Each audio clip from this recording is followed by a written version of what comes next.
Good afternoon student. तो चलिए लेकर आया हूँ एक और इंटरेस्टिंग वीडियो। और आज की हमारी वीडियो रहने वाली है क्लास 8th आरबीएसई बोर्ड के स्टूडेंट्स के लिए, जिसमें मैं आपको कवर करवाऊंगा कुछ इंपॉर्टेंट टॉपिक्स जो कि इंग्लिश सब्जेक्ट के होंगे। और ये जो टॉपिक्स हैं ये सारे के सारे आपको बहुत ज़्यादा बेनिफिट करेंगे मेन एग्जामिनेशन के अंदर। तो चलिए बात स्टार्ट करते हैं।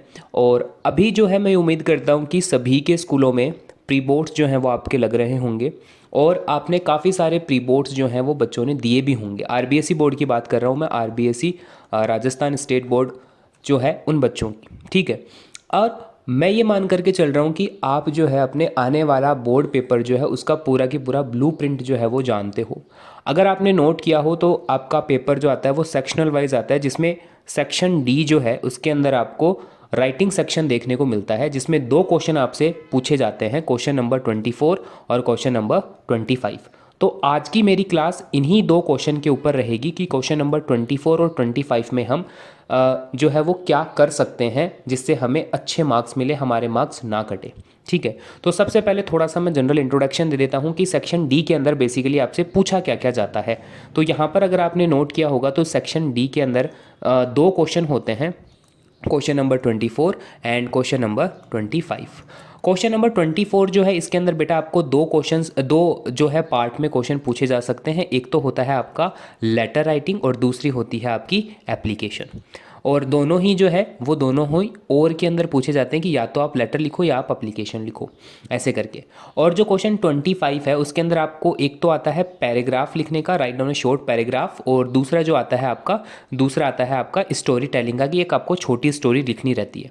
और ये वाले दोनों जो टॉपिक हैं ये भी और में आते हैं। कुल मिलाकर के अगर देखा जाए तो सेक्शन डी जो है वो बन जाता है आपका राइटिंग सेक्शन। और राइटिंग सेक्शन जो है ये माना जाता है कि इंग्लिश के अंदर काफ़ी मार्क्स स्कोरिंग टॉपिक रहता है। आप अच्छे से इसमें मार्क्स स्कोर कर सकते हो अगर आपने टेक्स्ट बुक के चैप्टर्स जो हैं वो अच्छे से नहीं पढ़े हैं, या फिर आपने उनको स्किप कर दिया है, कुछ चैप्टर्स को हार्ड लग रहे थे इसकी वजह से। जैसे हो सकता है कि आपको पोइट्री याद लग रही हो, पोएम्स याद नहीं हो रही हो, टॉपिक्स में क्वेश्चन आंसर नहीं याद हो रहे हो चैप्टर्स के, तो सेक्शन डी जो है वो आपका मार्क्स गेन करने वाला जो है टॉपिक रहता है। पर दिक्कत ये आती है कि सेक्शन डी जो है इन चारों से मिलकर जो बनता है इसमें भी अपने आप में काफ़ी सारे टॉपिक्स आते हैं। अब बच्चे ये करते हैं कि सर हम फॉर्मेट याद करके चले जाएंगे, लेटर का फॉर्मेट है, एप्लीकेशन का फॉर्मेट है, और फॉर्मेट को अगर हम लिख देंगे तो हमें नंबर मिल जाएंगे, क्योंकि कौन सा टॉपिक आएगा एग्ज़ाम में ये तो हमें पता नहीं है कि किस टॉपिक पर लेटर लिखना है या फिर किस टॉपिक पर आपको एप्लीकेशन पूछी जाएगी, ये तो हमें पता नहीं है। तो हम केवल फॉर्मेट याद करके चले जाएंगे। बट इसका भी मैं सॉल्यूशन आपको देने वाला हूँ आज की इस वीडियो में, जिसके अंदर मैं लेकर के आया हूँ आपके लिए काफ़ी सारे ऐसे टॉपिक्स जो मोस्ट प्रोबेबली पूछे जा सकते हैं आपके इस वाले एग्जामिनेशन के अंदर। और ये जो पॉइंट्स हैं ये हमारी टीम ने काफ़ी ज़्यादा रिसर्च करके प्रीवियस ईयर क्वेश्चन पेपर की डिटेल्ड एनालिसिस करके सेलेक्ट किए हैं, जिसमें से ये टॉपिक्स जो हैं वो रिपीटेडली पूछे गए हैं बार बार। अब ये टॉपिक मैं आपको इस पर्टिकुलर वीडियो के अंदर बताने वाला हूँ। आपको क्या करना है, इन टॉपिक्स को आपको तैयार कर लेना है, क्योंकि अब कुछ ही टाइम रह गया आपके मेन एग्जामिनेशन के अंदर। तो इन सेट ऑफ टॉपिक्स को आप तैयार करके जाओ और फॉर्मेट आपको याद रहेगा ही, तो आप एक बहुत ही अच्छा स्कोर कर सकते हो सेक्शन डी के अंदर। अब बातों को बिना घुमाए चलते हैं कि कौन कौन से वो टॉपिक्स हैं जो हमें देखने हैं। क्वेश्चन नंबर 24 के अंदर मैं सबसे पहले स्टार्ट कर रहा हूँ लेटर राइटिंग से, कि लेटर राइटिंग में कौन कौन से इंपॉर्टेंट टॉपिक आपको पढ़ने चाहिए। जैसे एक आपको पढ़ना चाहिए कि अगर आपको आ जाए कि अपने सिस्टर की मैरिज के लिए एक लेटर लिखो, किसी को इनवाइट करने के लिए। हो सकता है कि वो आपके फ्रेंड हो सकते हैं या फिर कोई फैमिली मेम्बर हो सकते हैं, उनको इनवाइट करना है आपको सिस्टर की मैरिज के लिए। तो एक तो इस टॉपिक पर आपको तैयार कर लेना है लेटर, ठीक है। ये फर्स्ट टॉपिक हुआ। सेकंड टॉपिक है आपको कि आपने रिसेंटली कोई प्लेस जो है वो विज़िट किया है और वो प्लेस आपको कैसा लगा, अच्छा लगा या बुरा लगा, या आपने वहाँ पर जाकर के क्या क्या किया, ये सारी बात आपको बतानी है अपने फ्रेंड को। तो इसके ऊपर आपको एक लेटर लिखना है। क्वेश्चन किस तरीके से आएगा, write a letter to your friend telling him her about the place you have visited recently. इस टाइप से क्वेश्चन आ सकता है, तो आप इस टॉपिक को तैयार कर सकते हो। थर्ड टॉपिक जो है वो आपसे पूछा जा सकता है, letter to your friend thanking him for their birthday gift, यहाँ पर देर आएगा। तो इसमें क्या करना है आपको कि हो सकता है मान लो अभी आपने अपनी बर्थडे पार्टी सेलिब्रेट करी है और आपके कोई क्लोज़ फ्रेंड ने आपको काफ़ी अच्छा एक गिफ्ट दिया है, तो रिप्लाई में अब आपको क्या करना है, अपने फ्रेंड को लेटर लिखना है, उसको थैंक्स बोलना है कि मुझे तेरा दिया हुआ गिफ्ट बहुत ही पसंद आया, ऐसे करके। फोर्थ जो टॉपिक है उसमें आपको लिखना है कि write a letter to your friend. For example मान लो कि आपका फ्रेंड का नाम योगिता है, तो योगिता को आपको इनवाइट करना है अपने बर्थडे पार्टी के ऊपर। तो इस टॉपिक पर भी काफ़ी बार क्वेश्चन पूछे गए हैं प्रीवियस ईयर में कि अपने फ्रेंड को अपने बर्थडे पार्टी पर इनवाइट करो। ठीक है, एक ऐसा टॉपिक मैंने पहले भी कवर करवाया, इसमें आपसे बोला गया था कि अपने सिस्टर की मैरिज के लिए मैरिज के ऊपर किसी को इनवाइट करो, और यहाँ पे क्या पूछा जा रहा है आपको, अपने बर्थडे पार्टी पर अपने फ्रेंड को इनवाइट करो। ठीक है, तो समझ रहे हो आप कैसे क्वेश्चन आ सकते हैं। इन टॉपिक्स को आपको देख लेना है एक बार। अगला टॉपिक जो है वो आया, write a letter to your father requesting him to send money and telling him about study. मान लो कि आप हॉस्टल में रहते हो, डे बोर्डिंग स्कूल में पढ़ते हो, तो अपने पापा को एक लेटर लिखना है रुपए मांगने के लिए।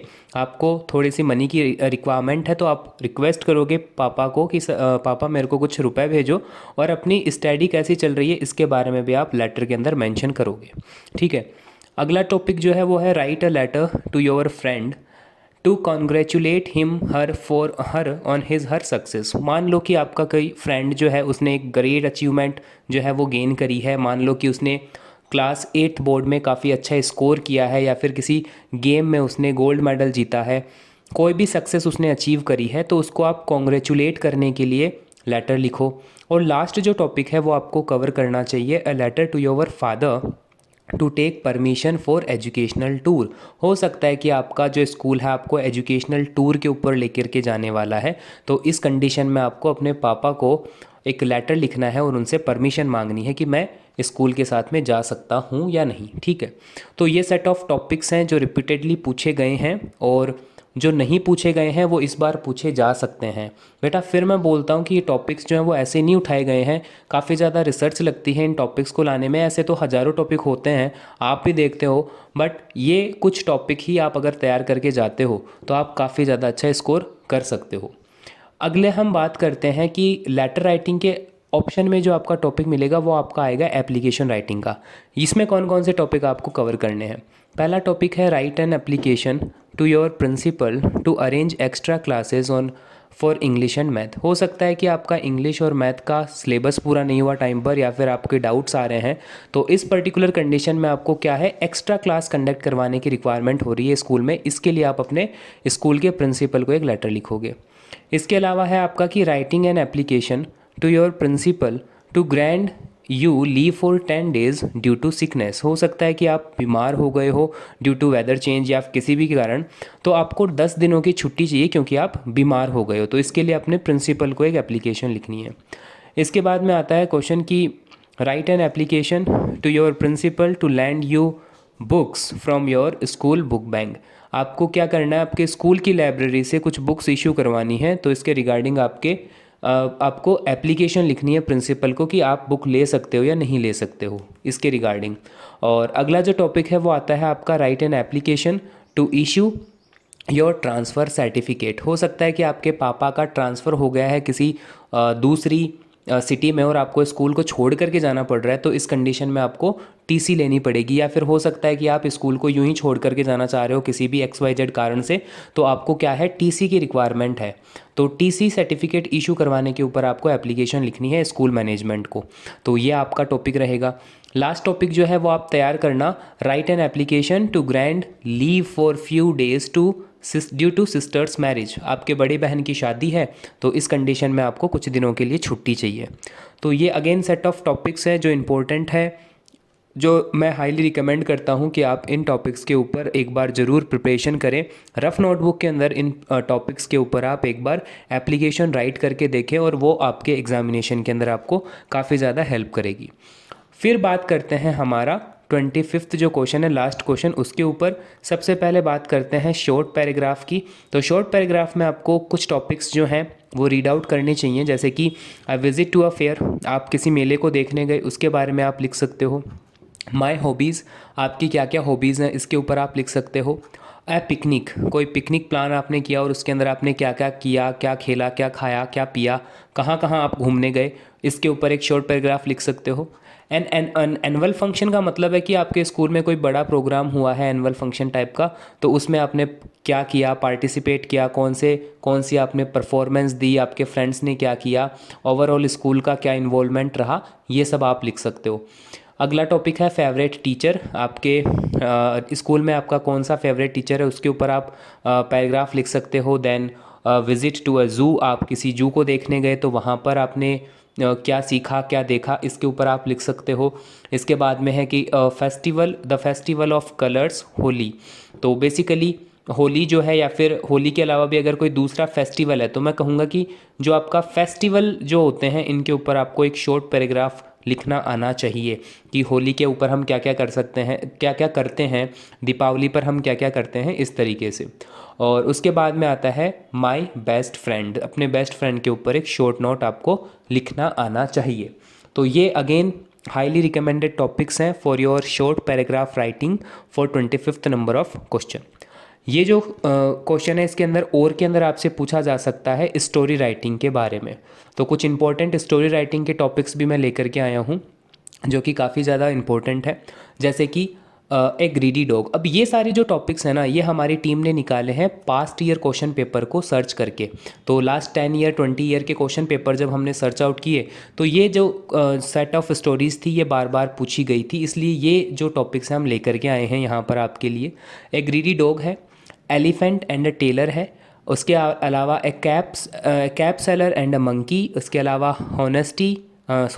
हॉनेस्ट वुड कटर, इसके बाद में आता है आपका ओल्ड फार्मर एंड 4 सन्स, उसके बाद में आता है आपका थ्रस्टी क्रो, और लास्ट में आता है आपका लॉयन एंड माउस। तो ये सारी की सारी कहानियाँ जो हैं आपने आई थिंक कि सुनी होगी, पढ़ी होगी, तो इनको एक बार आप दोबारा से ब्रशअप कर लो, रिवाइज़ कर लो इन सब को, और एक बार आप अपने रफ नोटबुक के अंदर इन सब स्टोरीज़ को भी लिख करके देखो खुद के पेन से।